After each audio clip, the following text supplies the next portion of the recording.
Hello everyone, today is 29th of December. Now it's about 6 o'clock in the morning Moscow time. I'm Levan Gudadze and this is my first update for a day in which I will share all the main news that are making headlines in Russian media outlets and Russian language pages on different internet platforms. And there are quite a few very significant developments and news that I'd like to share with you for this moment and share some opinion about it. Although before I start, let me make a little announcement that today's community chat or traditional Sunday live stream will start at 1400 hours or 2 o'clock at afternoon because I'm working on another project.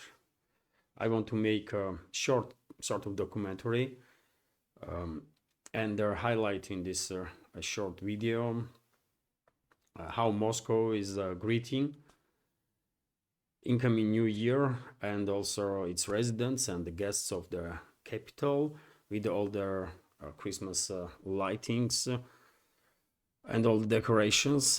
Hopefully our community will find that video interesting. First, once video is ready, tomorrow I will finish filming in several additional locations, and once video is ready I will publish it first on my Patreon page and the Boosty page, and the next day on YouTube and Rumble pages also. So entire our community will see it if there will be interest, obviously. And I hope you like that video because about to not like, by the way, Moscow is wonderful a year around, and of course especially in this New Year Christmas celebration time. So therefore my schedule is a bit different than usual, and so today's this traditional Sunday live stream will start at 2 o'clock. Okay, and that being said, dear friends, I hope you have a wonderful weekend.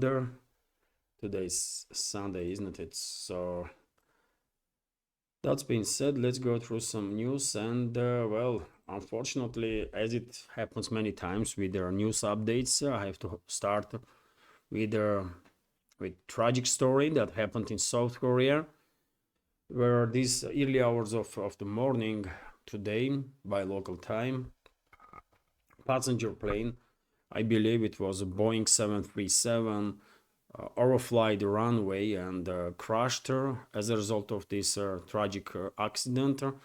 Already being confirmed death of 28 people.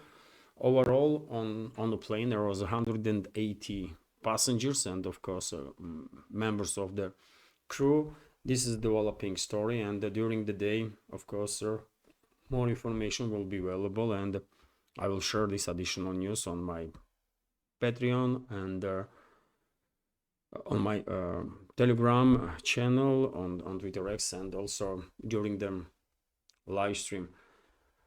Also, TASS news agencies report here that well, Biden's administration continues this overhyped spree of money laundering, I will say, because they want to use their Kiev regime as much as they can in time that they have left. And so we are receiving this information that there are another 1.25 billion was allocated for a Kiev regime, formally for Kiev regime, to be supplied with their weapons. Some other reports are suggesting that yet another military aid package for 500 million is also in works. So about in next several days probably we will hear about additional transfers of their weapons for about $2 billion. I mean, they are burning this taxpayers' money like there is no tomorrow, and because of course majority of these funds eventually is ending up in the pockets of these corrupt officials in U.S. and military-industrial complex. We all know that. TASS news agency is also reporting that Greece is also in this cohort of states that are in support of Western states that are in support of Ukrainian Nazis, fascists, and the terrorists, and therefore Greek government made decision to provide Kiev regime with the 24 RIM-7 Sea Sparrow missiles. This is air defense systems missile. Of course, sad that Greece is actively involved in this anti-Russian proxy war. Really sad. What can I say? By the way, we always see and always will see Greek people as our brotherly nation, and it is sad whenever Athens are acting against us. Even though we know perfectly well that Greek is in hands of globalists, right? And Greek political elite is absolutely controlled by the Western ruling class. But still, it is sad whenever there is any steps made by Athens against us. But that's the times that we are living in. What we can do about it. Meanwhile, interesting information was published on New York Times. Many members of our community already are familiar, I believe, with this news that, according to this propaganda outlet of the Western ruling class, New York Times, Kiev regime only has about 50 ATACMS missiles left, 50 US-made ATACMS missiles left out of 500 that was delivered by Pentagon to a Kiev regime. And well, I have many questions in regards to this news, because I was a bit surprised to see this number, 500 missiles. This type of ballistic missiles are no longer in production in US. According to data in open sources, US only produced basically like few thousand of these missiles. Many of them was delivered to other countries, and the US stockpile itself might be like about, I don't know, 1,000, 1,500 operational missiles. And I find it difficult to believe that they send almost half of their ATACMS to Kiev regime. I mean, 500 ATACMS, that's quite a lot, isn't it?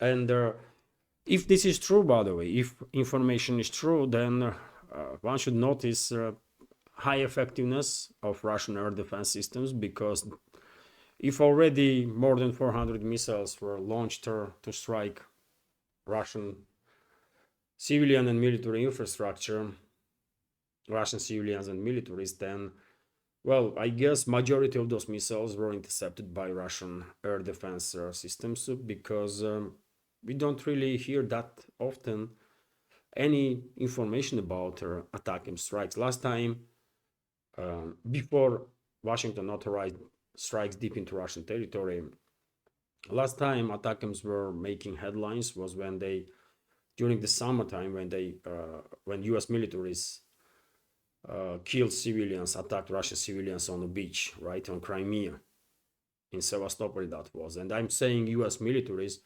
because, as Russian leadership, including Russian president, says many times, these long-range weapon systems cannot be operated by Kiev regime because they have no means to do so, because flight path and targeting data is provided by NATO member states.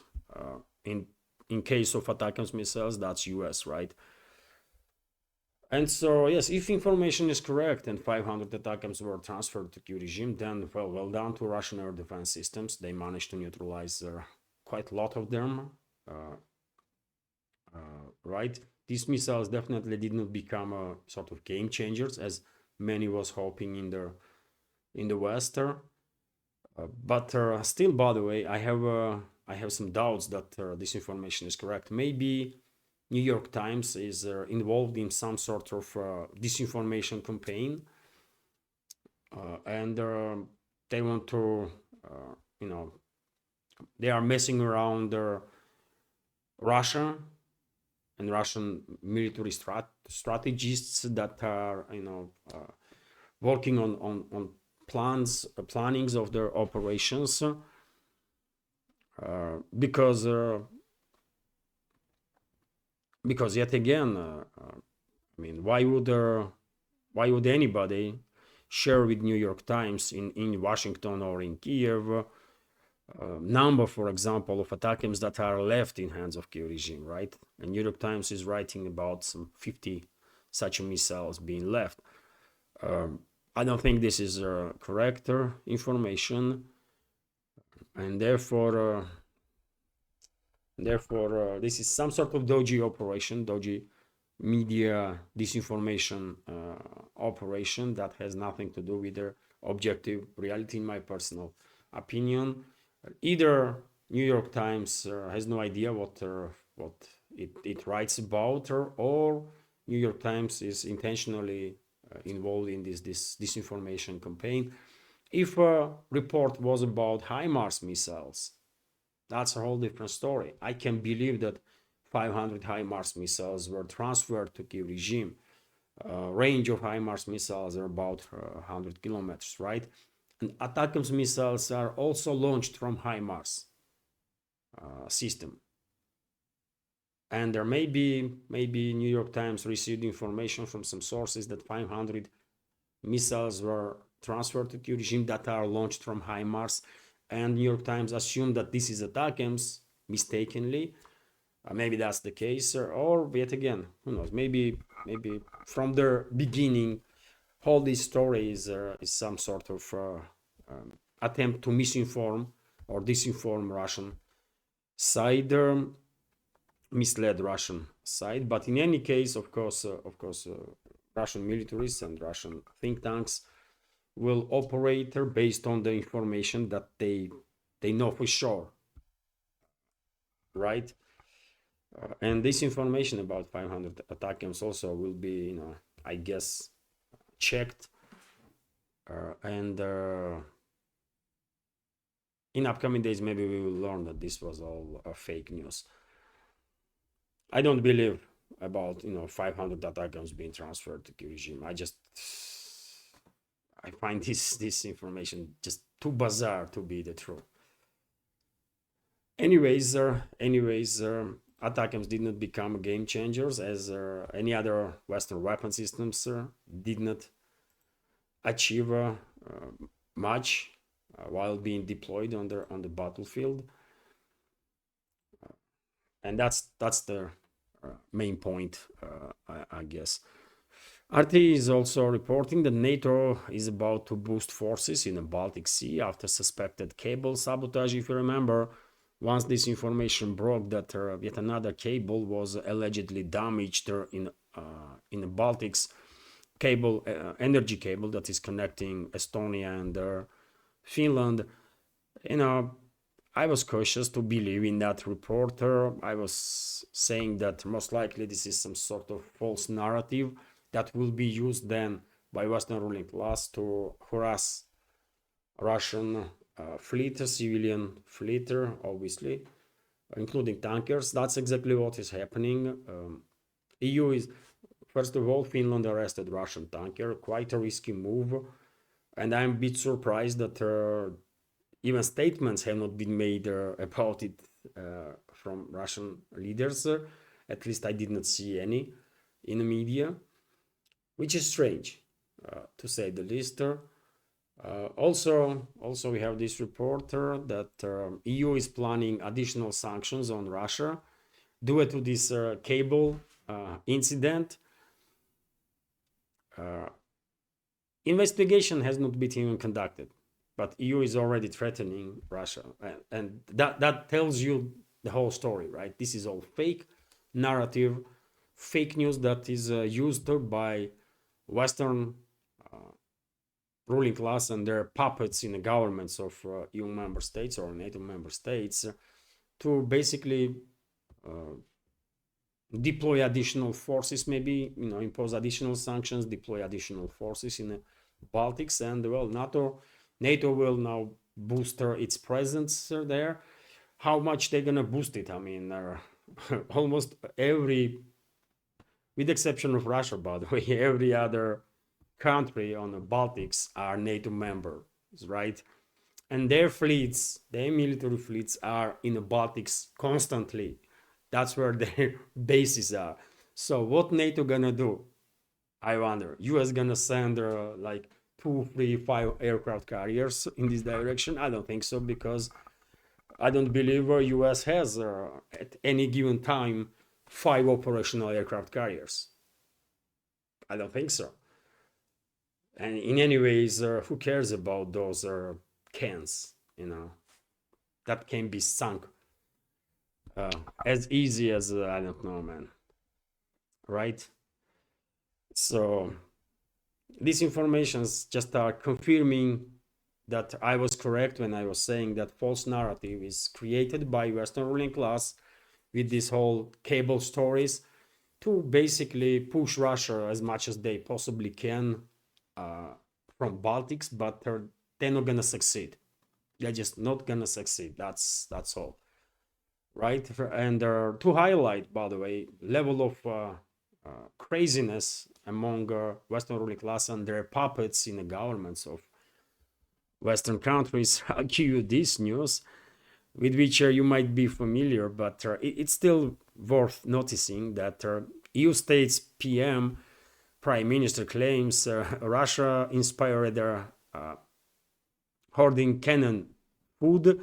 So Danish Prime Minister Mette Frederiksen has been stockpiling basically canned food and other essentials in case of potential Russian attack. In an interview on Friday with the local broadcaster DR, the Prime Minister claimed she was following instructions on how to prepare issued by country's emergency management agency earlier this year. I follow the authorities' recommendations, and I think their Danes should do the same, Fredrickson stated, citing Russia as a risk to Denmark's security. Psychopaths, by the way. That's what they are crazies, isn't it? If this person, Danish Prime Minister Mette Frederiksen, is stockpiling canned food to prepare for a Russian invasion or whatever, I wonder how she's preparing for potential alien invasion. I mean, does she has any opinions on that, or I mean, does she has any preparations? Because I guess chances of alien invasion into Denmark are much higher than chances that Russia will invade Denmark. Because I mean, why you think you are so important, for God's sake? I mean, all these Chihuahua states in Europe, by the way, why they think they are that important that Russia has to invade them or do something against them? I mean, 100%. Why, man? We don't care about you. We just don't care about you, man. Live your life, be happy, and just leave us alone, for God's sake, man. What is wrong with these ones, man?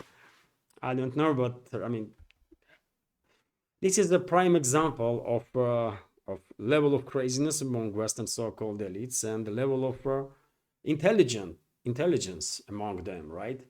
These really are stupid people, by the way. This individual, Mette Frederiksen, might have brought her like several diplomas from different universities, but that did not mean that she really has any intellectual capacities, right? I mean, she's clearly stupid, right? She's talking some cannon food because, I mean, tomorrow or day after Russia might invade. Are you sick, for God's sake? Go see some doctors. They might help if it's not too late. And she is so out of touch with reality that she's talking about this nonsense openly during the interview. I mean, how crazy is that? Anyways, man, I don't know, man. The world is in deep trouble because of the people like this particular person, or this one, by the way, German Chancellor Olaf Scholz, or many others, that are formally in charge of collective West. I mean, when you have such people in relevant positions, that's just too bad, really, and too risky for everybody. But let's go through this news. Schultz wants to have a conversation with Putin, president of Russian Federation, once again. I guess he wants to maybe he thinks, or he's in a circle, that if he will meet with Putin or will have some phone conversation again, that will add to his personality some additional political points. As we know, on 23rd of February, there will be early elections in Germany, and Schultz is on third place right now, isn't it? In ratings. So this clown has no chances, basically, right? And maybe he thinks he might gain 1 or 2% in popularity if he will have some conversation with Putin and try to act tough or something. I don't know, but I really don't see any reason why would Moscow spend any time by talking to this clown or people like him that are formally in charge of the West. It's just nonsensical, man. Why you are talking to these clowns? Who the hell is Scholz, for God's sake? I mean, I'm still don't understand why Russian president spent time on a phone conversation with the Scholz just a couple of weeks ago. I still don't understand, man. What Russia gained from that? Nothing. And so I'm telling you, man, the Russian side should, stay away from collective West as much as possible, right? And for decades and decades to come, not just now, but for as long as it takes. One day, in 50 years' time, 100 years' time, Europe might have decent people in elites. And then, yes, I mean, you can talk with decent people, but currently, majority of European states are run by morons, right? Criminals, morons, and you shouldn't spend any time for those clowns. Anyways, RIA Novosti is reporting that, well, this is quite interesting also, that Roberto Fico, Prime Minister of Slovakia, stated that if Hungary will lose Russian gas supplies because Kiev regime is not didn't prolong contract with the Gaspro, then probably Slovakia will cut on its electricity supplies to Ukraine, which might happen and should happen, really. Zelensky and his criminal associates were extremely disrespectful towards Hungary, towards Slovakia, towards leadership of these countries and the people of these countries, and therefore I really see no reason why Hungary or Slovakia are providing Kiev regime with their electricity. I mean, what for?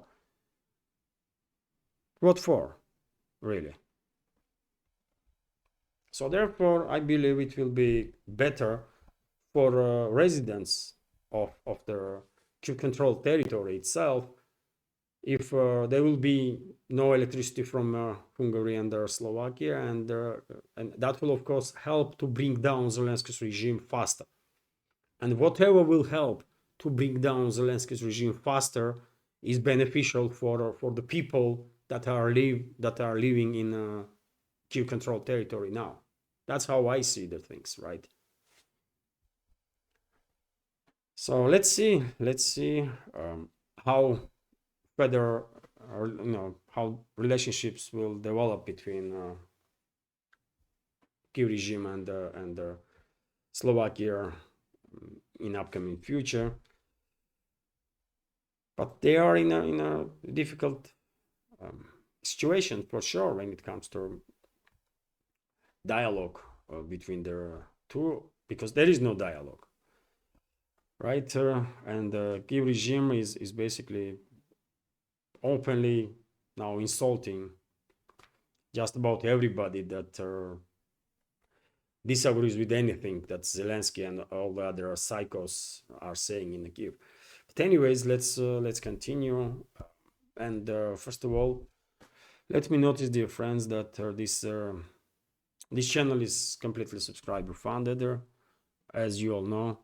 And if you like my work, if you think I deserve to be in this field of news and political commentary, please consider to support with a small donation through PayPal or Boosting, or by subscribing to my Patreon, where I have quite a lot of extra content on regular basis. All the links are on this video in description box and in the pinned comment, including crypto wallet, just in case you are good with crypto. And so, yes, that's been said. Sorry, dear friends, I had not, I did not sleep last night. It's 15 past 6 now, isn't it? And I might be a little chaotic in this update, but I have to make it anyways, right? So RT is reporting that US and UK are planning terrorist attacks on Russian bases in Syria, according to intelligence service. US and UK are planning terrorist attacks on Russian bases in Syria in order to prevent the situation in the country from stabilizing, the Russian Foreign Intelligence Service has said. Since the fall of Syrian President Bashar Assad's government earlier this month, Washington and London have set a goal of maintaining house in the Middle East in order to achieve lasting dominance over the region, the agency said in a statement on Saturday. However, Russia's military presence on the Mediterranean coast of Syria has been hampering their plans. The statement stressed in order to remove this obstacle, British intelligence services are developing plans to organize a series of terrorist attacks on Russian military facilities in Syria. The SVR said the role of the perpetrators of this assault will be assigned to fighters of Islamic State, IS, formerly ISIS, or ISIL, who were released from the prisons after the regime change in the country, it added. According to available information, representatives of the British Intelligence Service, MI6, and the US CIA recently tasked Syria-based IS commanders under their control with carrying out a series of attacks on Russian military bases. To do out this dirty work, the terrorists received attacking drones. The statement reads, if intelligence is sure that terrorist attacks will happen on this basis, I guess Russian militaries will be, first of all, ready to repel any potential attack, and second of all, once again, we are receiving from state institution here in Russia information about acts of war that are committed by US and UK, and I wonder how many such acts of wars gonna happen. Nothing to be said about long-range strikes with the British and US weapons deep into Russian territory. How many of these acts of wars have to happen before Russian leadership will realize that, it is time to retaliate, for God's sake? I don't know. But it is too obvious to me that Western ruling class clearly sees Russian restraint policy of the Russian leadership as a weakness. I guess they think Russian leadership is afraid of them. And if that's how they see current developments, then of course they will go ahead with all their possible provocations and more terrorist attacks, right? And they will incentivize all their assets, terrorists in the Middle East, terrorists in the Kiev controlled territory, terrorists just about everywhere, to conduct more and more attacks on Russia, because they are acting like sharks, right? They censor the blood, and they are hyped up now. They think Russia is too weak, Russia is not retaliating, Russia will do nothing, and they are trying to, even little Chihuahua states in Europe, like Estonia, Finland, and rest of them, even they are trying to bite Russia nowadays, right? So therefore, I don't know how long this restraint will last, but It is becoming too dangerous, really. It is becoming too dangerous. If Russian leadership thinks that after 20th of January, anything will change in behavior of Western ruling class or Western so-called elites, then I don't know, man. I don't know. I don't know what to even say in that case, because it is clearly a mistake. Because I'm 100% convinced Western ruling class will continue escalation with Russia, no matter who is in White House. Trump, Biden, this other one, Kamala, or whoever, right? Because they are not decision makers. US presidents don't make no decisions, man. Some other people do. And don't take my word for it. Just analyze past 4 years of Biden's administration. Do you really believe Biden was making any decisions? No. But someone was making decisions, right? Someone unelected. Anyways, man, let's continue with some more news. And well, this is also interesting. TASS news agency is reported yesterday afternoon that so-called president of Georgia, Salome Zurabishvili, Western asset, of course, or either another Western assets from so-called opposition, spent last night in a presidential palace because today on 29th of December, presidential inauguration of the new president has to happen. And of course, new president have to enter presidential residency to start to conduct duties of the president, right? And as you know, Western controlled so-called opposition in Georgia, including so-called President Zurabishvili, refused to accept results of parliamentary elections that took place in October 26. They refused to accept legitimacy of the presidential elections that took place about 10 days ago. So they are declaring themselves as the only legit power in Georgia. Salome Zurabishvili really are declaring herself as the only legit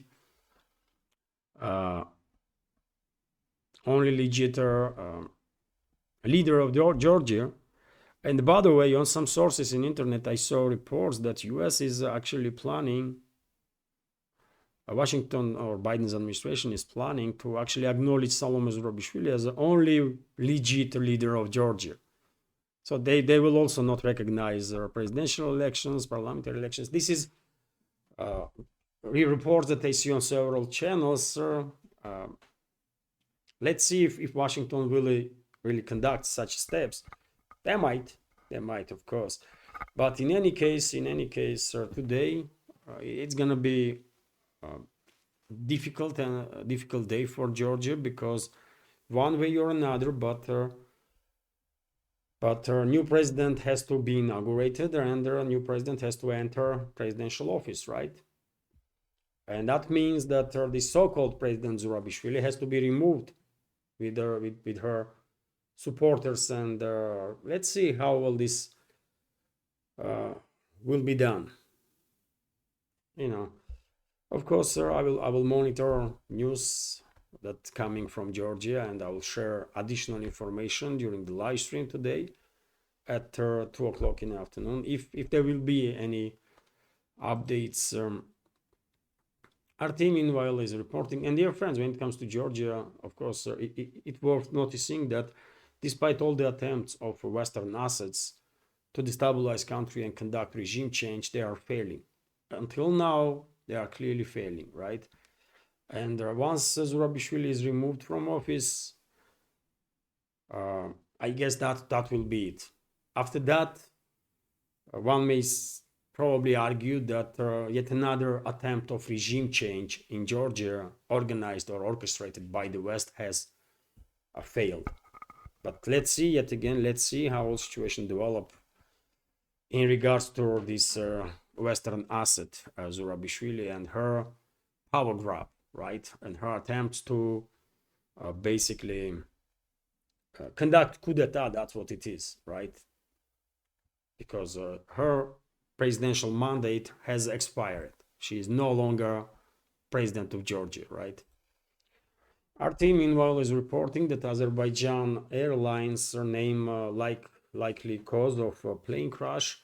So Azerbaijan Airlines, Azal, has named technical external interference as the likely cause of the plane crash near Aktau, Kazakhstan, that killed dozens of passengers on December 25th. This report, similar report was, or statements were made by Azerbaijani Transport Ministry, I believe, which indicates that her plane was influenced from outside. It received certain damage, and as a result, it crashed in Kazakhstan.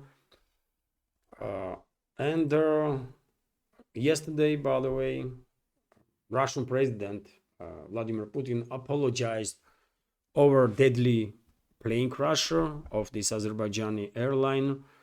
So Russian President Vladimir Putin has called his Azerbaijani counterpart Ilham Aliyev to express condolences for the deadly plane crash that occurred in Kazakhstan this week, the Kremlin said on Saturday.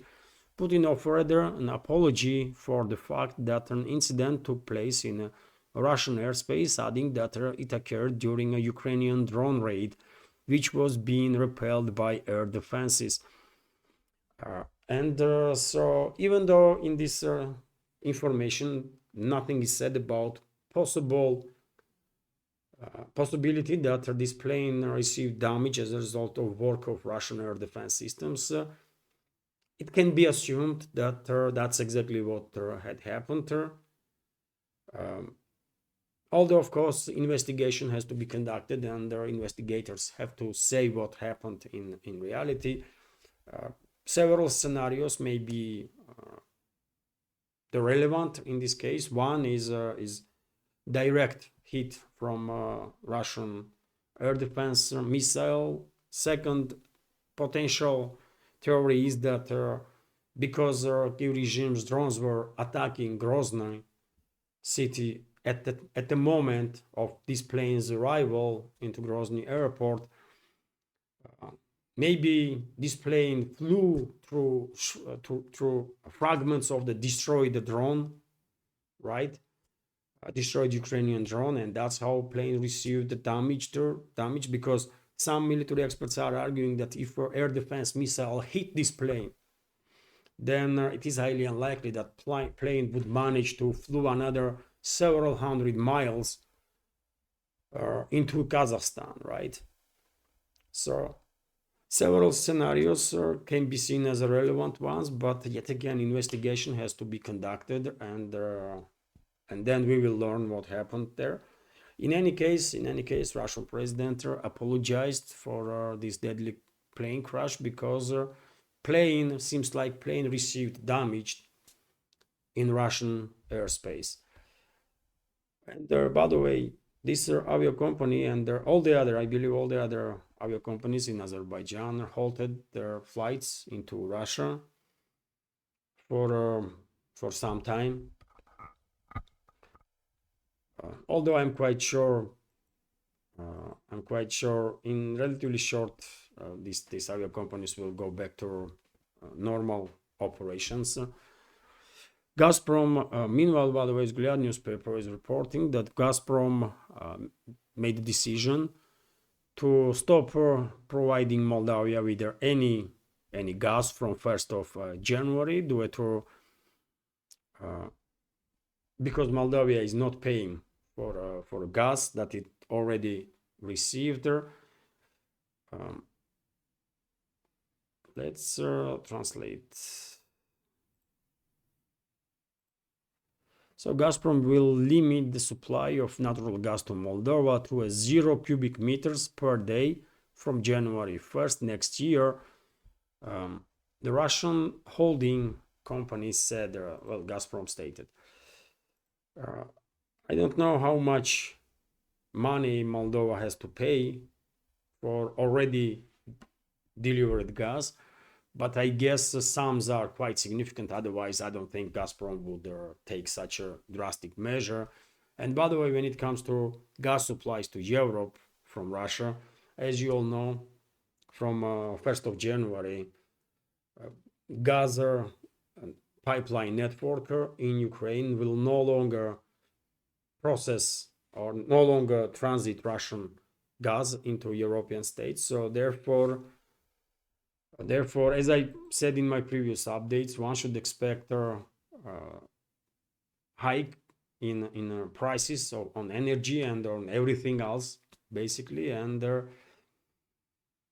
it is already the case. Bloomberg, Western media outlet, is reporting that after Russian president a few days ago stated that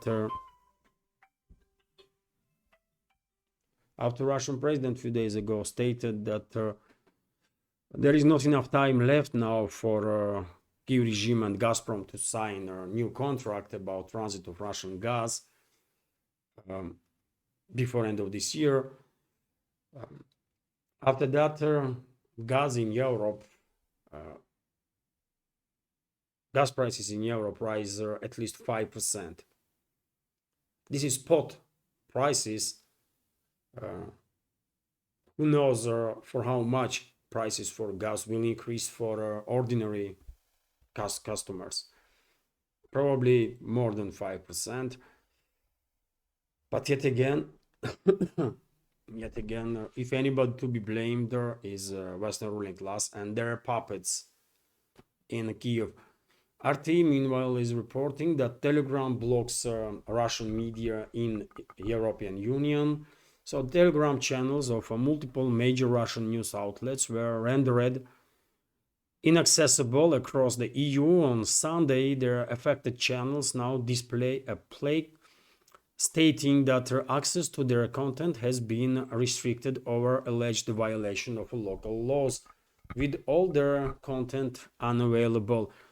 According to media reports, their affected channels include such as Russian majors as RIA Novosti, Izvestia, Россия 1, Channel 1, NTV, and Российская газета. While it was not immediately clear whether their bans are EU-wide, the restrictions have been reportedly rolled out in Poland, Belgium, France, the Netherlands, Greece, Italy, and the Czech Republic.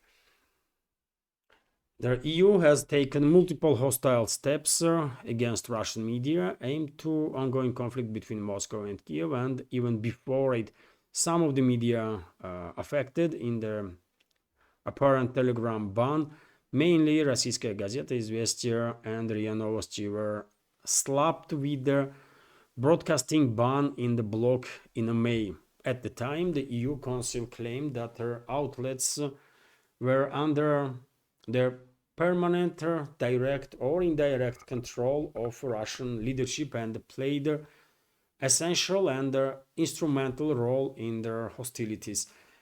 Well, we all know that Russian media is banned in the West. By the way, I have a question. Is my channel, my Telegram channel, is visible in Europe or not? I might ask this on Telegram itself, or I should ask this on Telegram itself. I don't know, man. Of course, my channel is tiny. Our community on Telegram is, let me check, by the way, is only 3,578 people right now. So I don't think my channel is blocked in EU member states, or anything is possible all there. I mean, how should I know? But yes, if you were a subscriber of Russian channels, Russian media outlet channels on Telegram that I just mentioned, unfortunately, most likely you would not be able to see the news on those channels. Subscribe to my Telegram, by the way. I'm trying to keep my Telegram channel updated. So next news is also from RT that Russia withdraws from a nuclear cleanup agreement. President Vladimir Putin has signed a decree terminating Russia's participation in the framework agreement and the protocol on the multilateral nuclear and environmental program. The relevant document was published on the portal of legal information and on Saturday. The MNEPR is an international program designed to facilitate cooperation and assistance in the field of spent nuclear fuel safety and radioactive waste management. Well, I guess Russia no longer sees feasible to be part of this protocol. And I think there was no cooperation anyways between Russia and the other members of this treaty. So therefore, Moscow decided to leave it. And your friends, I will end this update on this chilling news that godfather of artificial intelligence issues a new warning to humanity. So artificial intelligence could lead to a human extinction within 3 decades, with a likelihood of up to 20%, according to Geoffrey Hinton, a pioneering figure in artificial intelligence and a recipient of the 2024 Nobel Prize in Physics.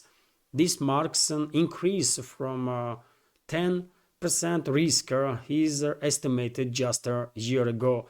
During an interview with BBC Radio 4 on Thursday, Hinton was asked whether anything had changed since the previous estimate of 1 in 10 chance of an artificial intelligence apocalypse, AI apocalypse.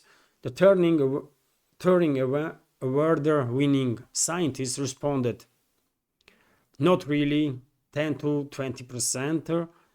This led to a show's guest editor, the former Chancellor Sajid Javid, to quip, 'You are going up.' The computer scientist who quit Google last year responded, 'If anything, you see, we've never had to deal with things more intelligent than ourselves before.' The British Canadian scientist who received this year a Nobel Peace Prize in Physics for the contributions to AI highlighted the challenges on controlling advanced AI systems. How many examples do you know of more intelligent things being controlled by less intelligent things? Evolution put a lot of work into allowing the baby to control the mother, but that's about the only example I know of." Hinton, who is often called the godfather of AI, said, he suggested, "Imagine," and then quote, "imagine yourself and the 3-year-old will be there, 3-year-old compared to a future AI that would be smarter than people."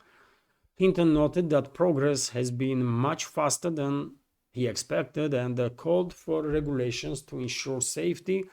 He cautioned against relying solely on corporate profit motives, stating the only thing that can force those big companies to do more research on safety is government regulations.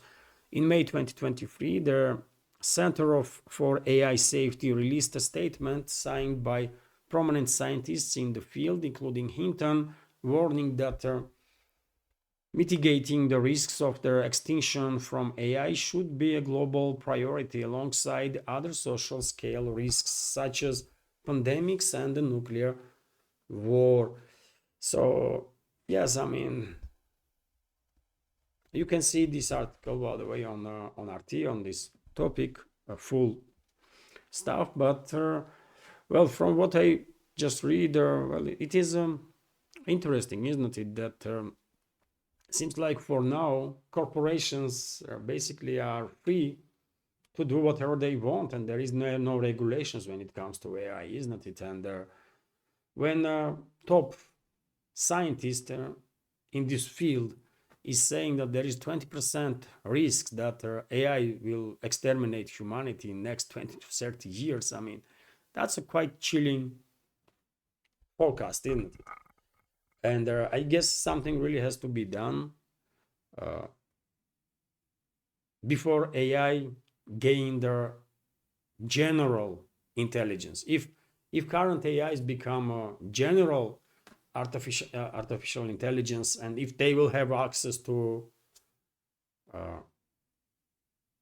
internet, outside world, then I guess that's gonna be it. That's gonna be beginning of the end of humanity, I guess, because why would there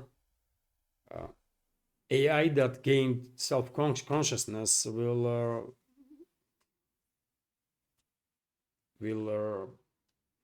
work for humans, right? Why would this general artificial intelligence would ever agree to be tool in hands of humans? I mean, it does not make any sense, right? It will see most likely humanity as a threat and will take some action. Probably, I don't know, but well, quite chilling warning, nevertheless. And this is it for this update. Share your opinions, dear friends, about any topic that I highlighted in this update. And well, hopefully you will find this video informative, interesting, and useful. And if so, please click that like button, leave some commentary just about anything.